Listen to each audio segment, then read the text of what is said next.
I have a hot take. I'm not really a fan of the Osmo Pocket 3.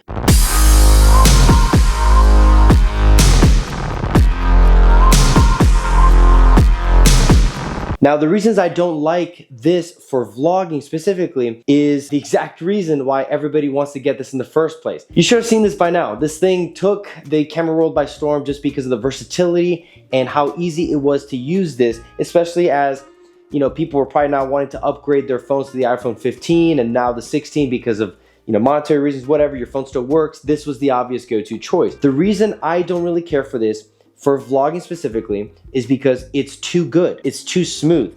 I have really taken a personal liking to vlogging with a camera, such as my mirrorless camera, or maybe even I've started doing a little bit on an action camera.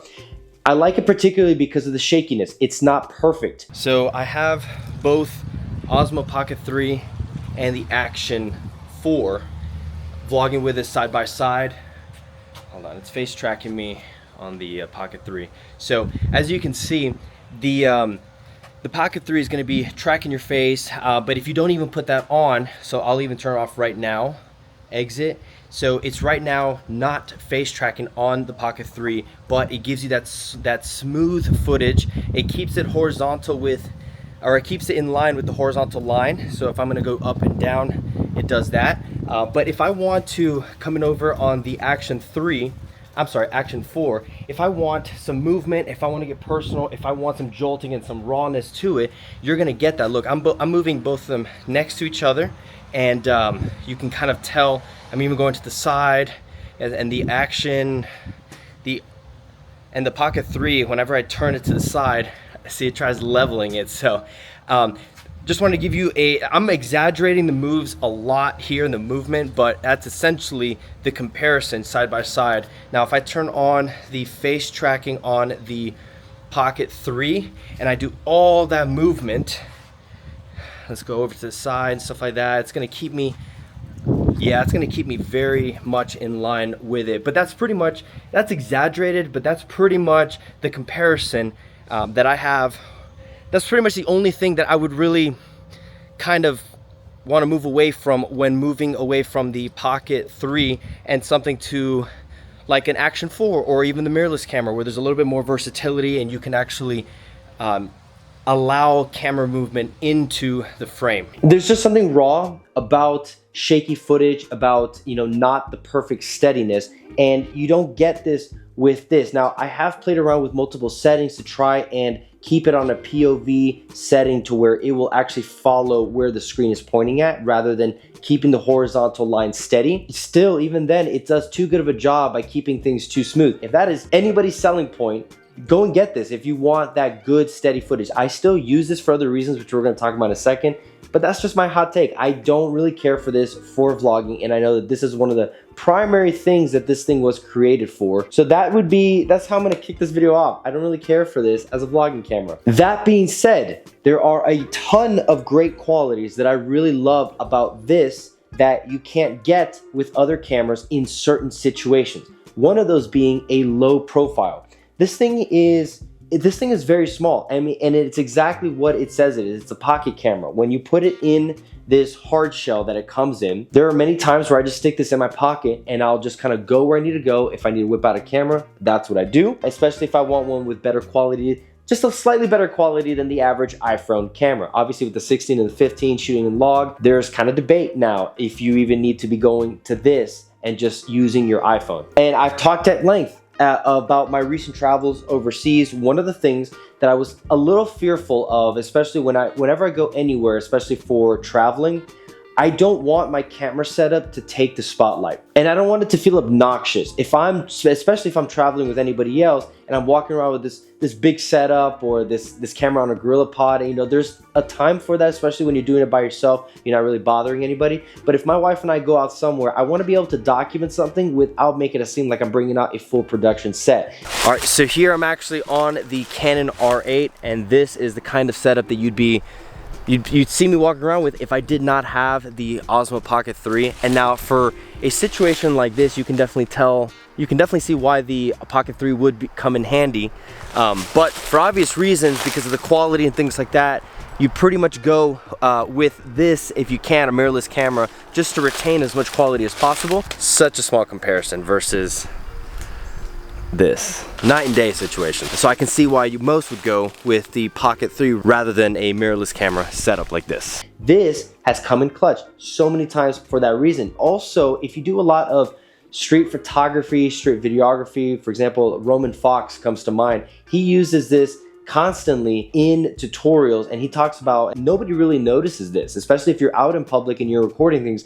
People kind of tend to tense up or shy away from you, or anywhere, like don't want to come anywhere near you when they see you holding a camera on a GorillaPod. And so this is definitely one of those things that can help you bypass that awkwardness in public, or if you want to get stuff in public of your atmosphere. Nobody's nobody's doing that whole thing where they're hiding from the camera when the camera's not even pointed directly at them.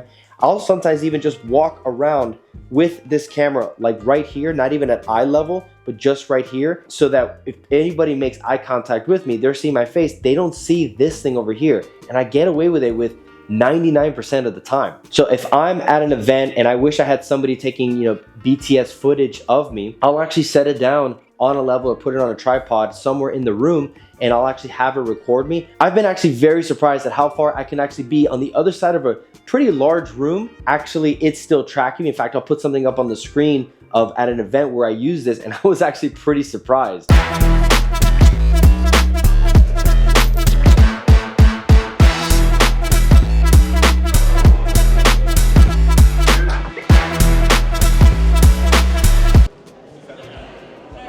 Oh wow, this thing's still tracking me? That's... dang, okay. If you're able to utilize it in creative ways, this can definitely come in as a secondary camera. Now, the battery life is pretty good. I think I've been able to squeeze a continuous shooting. I've been able to squeeze just over an hour in about 10-15 minutes. So we're getting close to that hour-and-a-half mark.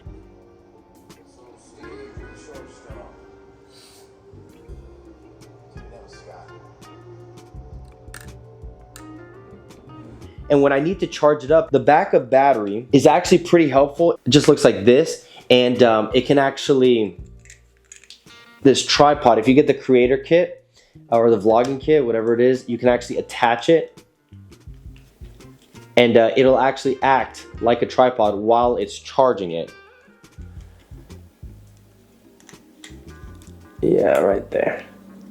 So while it's actually charging, it turns green, and then you can still keep using it. I never really use it in this form because that just looks so long. It does come with this other extension piece. It's really just so you can attach the tripod on the bottom. Why they didn't include a space to attach to a thread in the tripod on the actual unit itself, it's kind of pointless. When I'm not too worried about low profile, this is how I typically will carry it, just so that I have the added convenience of the tripod and I can set it down somewhere while it records me doing whatever I'm doing. Back to the battery, this extension is good. I think it brings it up, it normally hits around 50%. So if I'm at 0 and I attach the battery extender, it will bring it up from 0 to 50% relatively quickly, probably around maybe 10 to 15 minutes I've seen. Now, when I'm charging the actual unit from 0 to 100, it does take somewhere around 10 to 15 minutes just to get me as much juice as I need. I've considered this myself as well. You might even benefit from getting a couple of these battery extenders. If you don't really have the time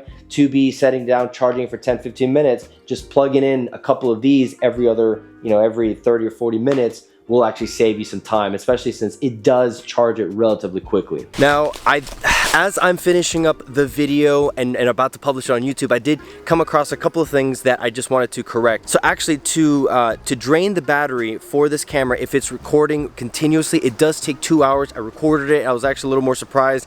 So I typically hit around an hour and a half. I guess it feels like an hour and a half, but 2 hours is what you can squeeze out of this if you're just really pushing this to its limit. And then to use the extension battery pack, it comes up to around 32-35 minutes to bring it up to 50%. So kind of off on that one a little bit on my part as well. One thing that I was actually sort of surprised in my time in Scotland, where I really got to put this to the test, was that it can actually take photos. Now, I am not going to suggest that these are the kinds of photos you need to be going out and printing or, you know, blowing up on billboards or something like that. It doesn't shoot in RAW, it does take them in JPEG. Clarity on them is a little bit too strong in my opinion. If you have absolutely nothing else to take any photos in the moment, in fact, I did find myself a couple of times, believe it or not, when we were touring some castles in Scotland, where I actually wanted to take a picture, but I didn't even have my phone and my wife wasn't anywhere near me. She was kind of looking at something else, so I couldn't use her phone. I took a photo on this.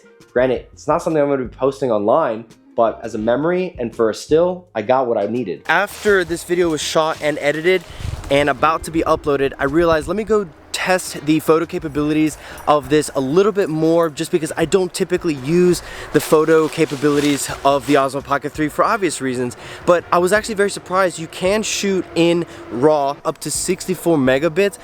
I was a little surprised there. Now that is something you have to manually turn on, so every time you take a photo, take both a JPEG and a RAW, but it gave me a little bit more dynamic range and flexibility. So in the area of photo taking, if you can only afford one piece of gear for both, but mainly video, I don't know why you wouldn't start with the Pocket 3, really. Now, as of recording this video, I'm having this internal struggle right now on whether I want to keep this in my daily carry or not.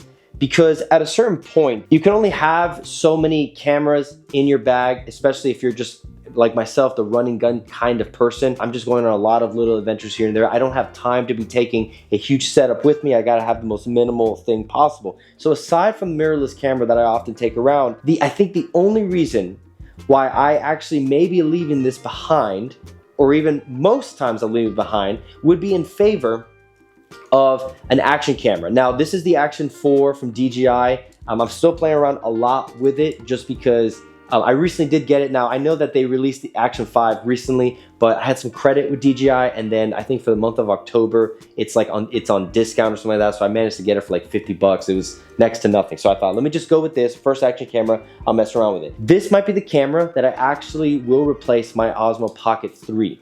I'm not getting rid of the Pocket 3, but as a daily carry, I like to have, aside from my mirrorless camera, I like to have something that's quick and accessible in case I maybe need to just get something on the fly. I've got this aside from my phone, except I've got the iPhone 14, so it doesn't shoot in log. However, when I do upgrade, most likely next year with the iPhone 17, I might be doing I say might, but there's a lot of conveniences that come with this that you really can't do with a phone. But I think this, a phone and an action camera and a mirrorless, might be one of my go-to setups for ease and convenience. I like Shaky Footage. The other being that there is no gimbal attached on this, and so I can put it in any direction I want, and there's no gimbal on this that's going to be fighting to keep it level. There are a lot of times where there's some creative shots that demand you getting certain angles that this would not let you, only because this works pretty well in keeping those steady shots.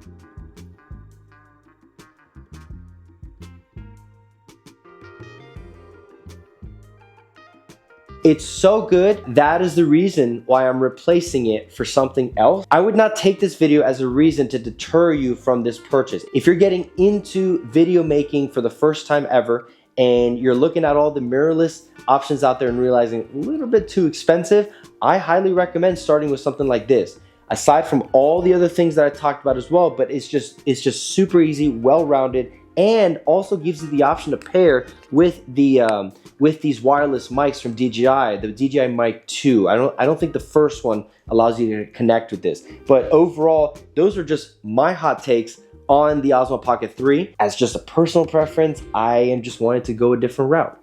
I will still use this. It's not completely useless at all. That's my hot take. If you guys have any other thoughts on this or think differently, think why I'm wrong, let me know. We can interact in the comment section. Otherwise, we're going to see you guys in the next video.